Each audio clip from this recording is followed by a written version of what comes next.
La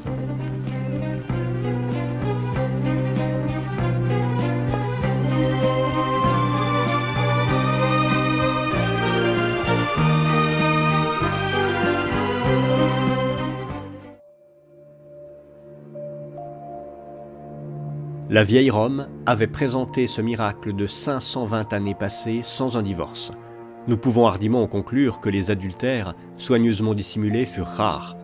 Quel merveilleux amour, quel respect, quelle charité, quelle force de continence, ce seul fait raconté par tous les historiens comme étant de notoriété publique, officielle, suppose chez les Quirites et leurs matrones. Une telle race était faite pour conquérir le monde. Mais voici qu'avec la religion nuptiale, la pudicité s'est envolée, et les mêmes hommes, les mêmes femmes qui ont étonné le monde par leur chasteté, l'étonneront par leur luxure. À une époque de dissolution générale, dans un milieu enfiévré par le luxe et les jouissances, dénué de vie publique, sans communion sociale, tout créait aux époux des antipathies sans fin. Tout leur devenait motif de divorce, tout militait par conséquent contre le mariage. L'avarice d'abord, côté faible de l'âme romaine. Les frais de maison sont trop lourds, l'entretien des enfants et leur éducation sont autant de retranchés pour le bien-être personnel. Au-dessus de la maxime « chacun chez soi, chacun pour soi », dont le triomphe a amené la désertion du forum et assuré la fortune de César, règne, sévit, le féroce primo mihi, tout pour moi.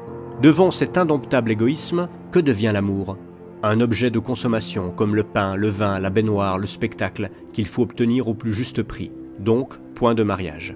Le dégoût du travail, le noble et le chevalier s'en déchargent sur la plèbe qui le renvoie aux esclaves. Sans travail, ne fût-ce que celui de la surveillance et de l'administration, point de fortune qui se puisse soutenir, d'ailleurs point de justice. Si le riche, indolent et désœuvré se trouve pauvre, que sera-ce du citoyen sans patrimoine, à qui de vastes possessions ne produisent pas de rente? Se marier, c'est se condamner à travailler, donc point de mariage. L'horreur de la progéniture, la femme n'en veut plus dans l'intérêt de sa beauté. L'homme, qui met sa vie à fond perdu pour qui la République se réduit à la personne du prince, s'en soucie encore moins. Paternité, patrie, patricia, autant de fables, donc point de mariage. La surexcitation de l'idéalisme, qui sous toutes les formes, philosophie, littérature, art, envahit la société, l'empire et ses pompes, la superstition et ses recherches. Une seule pensée gouverne le monde, apparaît au fond de toutes les doctrines, se fait jour dans toutes les œuvres de l'esprit, sert de mobile à toutes les actions, la volupté. Le concubinage déjà n'y suffit plus. Sans doute il est préférable au mariage, plus économique, plus commode. À l'homme, il promet plus de licence, à la femme, plus d'égalité. Mais lui aussi fatigue par la monotonie. Il faut de la variété, de la mise en scène, une excitation orgiastique. Pour rendre à l'amour ses ravissements, une ressource s'offre encore, la débauche. Arrivé là, toute dignité, toute justice s'évanouit. Plus de respect, ni pour l'âge, ni pour le sang, ni pour le lien. Toutes les barrières sont franchies. Du concubinage légal, puis de la tolérance du lupanar, ou ce qui revient au même, de la voltige amoureuse qu'entraîne le concubinage, nous entrons comme de plein pied dans la région du crime. Adultère, stupre, inceste, viol. Possible que cette série éprouve de fréquentes interversions. Il en est du crime comme de la valeur, qui, aux âmes bien nées, n'attend pas, comme dit le poète, le nombre des années. Je raisonne sur la moyenne de la moralité publique, et l'on ne saurait nier que la marche de la dépravation dans cette moyenne ne suive le progrès indiqué plus haut. 1. Réduction du mariage religieux à une convention purement civile. 2. Assimilation de l'amour conjugal à l'amour concubinaire. 3. Désertion du mariage pour le concubinage. 4. Le concubinage abandonné à son tour pour la prostitution. 5. Promiscuité générale, débauche et crime. Sommes-nous à la fin? Pas encore. La logique est inexorable et il nous manque une conclusion.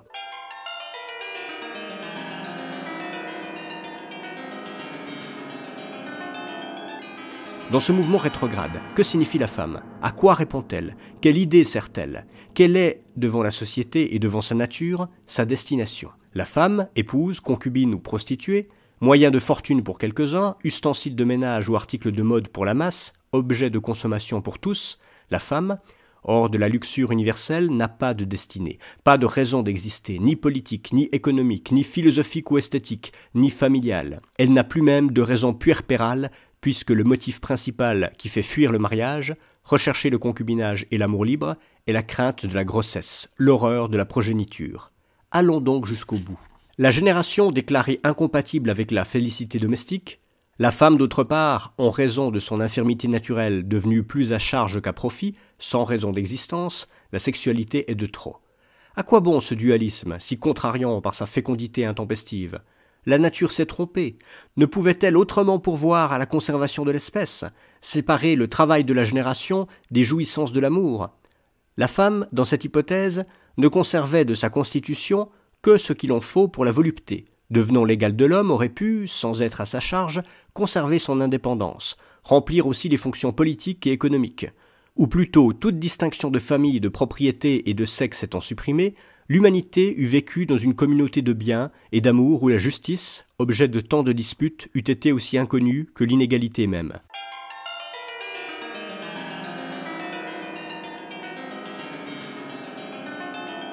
L'unisexualité, tel est le dernier mot de cette dégradation de l'amour. Or, comme il ne se peut rien concevoir par l'entendement qui ne tende à se réaliser dans le fait, l'unisexualité a pour expression pratique, chez tous les peuples, la pédérastie. Je voudrais qu'il en fût de notre langage comme du latin, dont Boileau a dit « Le latin dans les mots brave l'honnêteté ». Il est des choses dont on inspire bien l'horreur qu'en parlant comme le peuple, dans les termes les plus énergiques, toute expression détournée pouvant paraître une atténuation du crime plutôt qu'un égard aux bienséances. Puisqu'il m'est défendu d'imiter Juvénal, je prie le lecteur d'avoir égard à la contrainte où me réduit l'usage et de supplier de son mieux à la modestie de mes paroles. Le christianisme a rangé le péché de sodomie parmi ceux qui crient vengeance contre le ciel. À l'exemple du judaïsme, il l'a jugé digne de mort. Sans aller jusqu'à la mort, je regrette que cette infamie, qui commence à se propager parmi nous, soit traitée avec tant d'indulgence. Je voudrais qu'elle fût, dans tous les cas, assimilée au viol et punie de 20 ans de réclusion. Mais le mieux serait d'y trouver un antidote, et peut-être les pages qu'on va lire, et que j'abrégerai le plus possible, fourniront sur ce triste sujet d'utiles lumières. Chez les anciens Romains, de même que chez les barbares du Nord, Gaulois, Germains, Scandinaves, la pédérastie semble avoir été à peu près inconnue. Je n'en veux pour preuve que la Révolution arrivée à Rome, l'an 326 avant Jésus-Christ, à la suite du crime de Papyrus. C'est aux Grecs, leur maître ès art et belle manière, que les Romains des derniers temps de la République empruntèrent cette variété de l'art d'aimer, contre leur inclination propre et par une émulation de raffinement. Quant aux Bulgares ou Boulgres, dont le nom est devenu, au Moyen-Âge, synonyme de sodomite ou pédéraste, j'attribue leur infection à la même origine. Ce n'est pas d'aujourd'hui que les civilisés inoculent aux nations dans l'enfance leur débauche et leur vérole. Mais les Grecs eux-mêmes, s'y étaient-ils adonnés de leur propre nature, ou n'en auraient-ils pas pris d'ailleurs l'habitude? Je penche pour cette dernière opinion. Les Grecs appartiennent au groupe des races celtiques ou druidiques, belliqueuses et chastes. Leurs premiers initiateurs, Olin, Linus, l'ancien Orphée, descendu de Thrace, ressemblent bien plus aux bardes d'Ossian qu'aux mythagogues phrygiens, assyriens et autres. Le génie esthétique des Grecs, incomparable pour la pureté, la sobriété, la dignité, met encore un argument de leur chasteté naturelle. C'est par l'Ionie, contiguë à l'Orient, que la Grèce fut infectée de ce mal, en même temps que de ses innombrables divinités et de ses mystères. C'est en Ionie que l'amour universel, comme l'appelle Fourier, fut d'abord chanté et divinisé. Puis, le mythe formé, une philosophie s'ensuivit et, ce que des poètes avaient célébré, il se trouva bientôt des penseurs pour le réduire en maxime. Or, c'est surtout cette poétique de pédéraste qu'il s'agit d'expliquer, autant pour l'intelligence de l'antique corruption que pour la cautérisation de la nôtre. Il y a 30 ans, l'idée seule de cette frénésie me donnait des nausées. Il m'eût été impossible d'y arrêter pendant 1 minute mon attention. Combien moins me serais-je avisé d'en entreprendre, si j'ose ainsi dire, la psychologie. Mais la pudeur de l'homme de 50 ans ne peut être celle de l'adolescent de 20. Et nous avons trop d'intérêt, amis de la Révolution et pères de famille, à ce que tous les mystères du cœur humain soient enfin dévoilés, toutes les sources de l'immoralité reconnues, pour reculer devant une investigation, si répugnante pour la nature, si navrante pour la raison qu'elle soit. Je trouve dans la pédérastie, comme dans toutes les affections du corps et de l'âme, divers degrés de malignité qu'il importe de reconnaître. D'abord, elle peut résulter de la privation prolongée jointe à l'incontinence des sens. Sous ce rapport, elle ne me paraît pas différer beaucoup de la masturbation à deux, si commune dans les maisons d'éducation et que chacun s'explique. Un autre de ces apologues est la bestialité, dans laquelle il ne faut guère voir non plus qu'un supplément de coït. Dans ces conditions, peut-on dire que la pédérastie existe? C'est une turpitude qu'il vaudrait mieux punir du bâton que de la prison, et qui, à moins de récidive, ne tourne pas à conséquence. Plus souvent, c'est l'effet d'une volupté furieuse que rien ne peut plus assouvir. alors que le magistrat sévisse. L'acte sodomitique est le signe d'une dépravation sans remède. Que des misérables, manquant de femmes, se procurent entre eux de telles jouissances, que d'autres, plus scélérats, pour qui le crime a des charmes, s'en vantent, tout cela se conçoit. Mais jamais la philosophie ne s'empara du vol, du parjure, de l'assassinat pour en faire l'objet de ses théories. Jamais la poésie ne prit de tels monstres pour objet de ses chants. Même en matière d'amour, l'adultère, le viol, l'inceste répugnent aux poètes. Comment la sodomie, dernier terme de la dépravation érotique, fit-elle jadis exception? Comment de grands poètes en vinrent-ils à célébrer cette monstrueuse ardeur, privilège à les entendre des dieux et des héros? Y aurait-il dans cet accouplement contre nature, dans ce frictus de deux mâles, de deux femelles, une jouissance âcre qui réveille les sens blasés, comme la chair humaine qui, dit-on, rend fastidieux au cannibale tout autre festin? La pédérastie serait-elle un succédané de l'anthropophagie? Sur ces horreurs, il faudrait entendre ceux qui en font passe-temps, mais ils se cachent, leur aspect dégoûte. Impossible d'obtenir, de soutenir une explication. À défaut de déposition orale, j'ai consulté les témoignages écrits. J'ai interrogé ces anciens qui surent mettre de la poésie, de la philosophie partout et qui, parlant à une société habituée aux mœurs socratiques, ne se gênaient guère. Voici à quelle conclusion j'en suis arrivé. Elle confirme de tout point la théorie donnée plus haut de l'amour et du mariage et de leur dégradation. Il est constant pour la moralité humaine de reconnaître que tous les vices, même les plus infects, ont pour point de départ une erreur du jugement produite par une illusion de l'idéal, et que c'est en poursuivant le beau et le bien, mais par une fausse route, que le cœur se souille et que la conscience se déprave. Ce que je vais dire, sans rendre le moins du monde excusable une passion en tout état de cause hideuse, aura du moins l'avantage d'alléger singulièrement le crime de ceux qui les premiers s'en firent les chantres et les panégyristes, en même temps qu'elle nous avertira, nous, civilisés du XIXe siècle qui déjà penchant du côté où s'abîma l'amour antique, de nous tenir sur nos gardes. Je passe sur l'explication de saint Paul qui croit avoir tout dit quand il attribue le phénomène qui nous occupe au culte des faux dieux. C'est pour avoir remplacé, dit-il, la gloire du Dieu incorruptible par des simulacres d'hommes et d'animaux, c'est pour avoir servi la créature au lieu du Créateur, qu'ils en sont venus à outrager leur propre corps et qu'ils ont été livrés à des passions d'ignominie. Il était tout simple que le christianisme, attaquant l'ancienne religion et la société fondée par elle, imputa au polythéisme les abominations dont il venait purger la terre.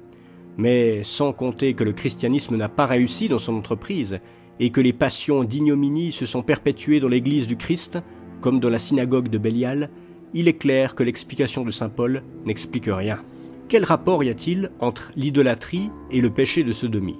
C'est ce que je voudrais savoir, c'est ce que l'apôtre ne me dit pas.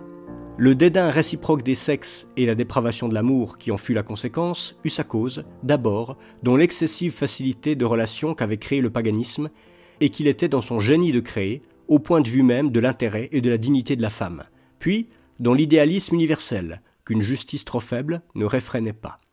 J'ai parlé ailleurs de l'idéalisme politique, de l'idéalisme artistique et littéraire, de l'idéalisme métaphysique et religieux. L'idéalisme érotique ferme la série. Il nous donne le dernier mot de toutes les rétrogradations sociales. Avant tout, pensaient les anciens, l'homme ne peut vivre sans amour. Sans amour, la vie est une anticipation de la mort. L'Antiquité est pleine de cette idée. Elle a chanté et préconisé l'amour. Elle a disputé à perte de vue de sa nature, comme elle a disputé du souverain bien, et plus d'une fois, il lui est arrivé de les confondre. Avec la même puissance que ces artistes idéalisaient la forme humaine, ces philosophes et ces poètes idéalisèrent l'amour, âme de la nature, souverain des dieux et des hommes, et comme ils s'efforçaient, par diverses méthodes, d'arriver les uns à la sagesse, les autres au bonheur, ce fut encore, parmi eux, à qui découvrirait et réaliserait le parfait amour.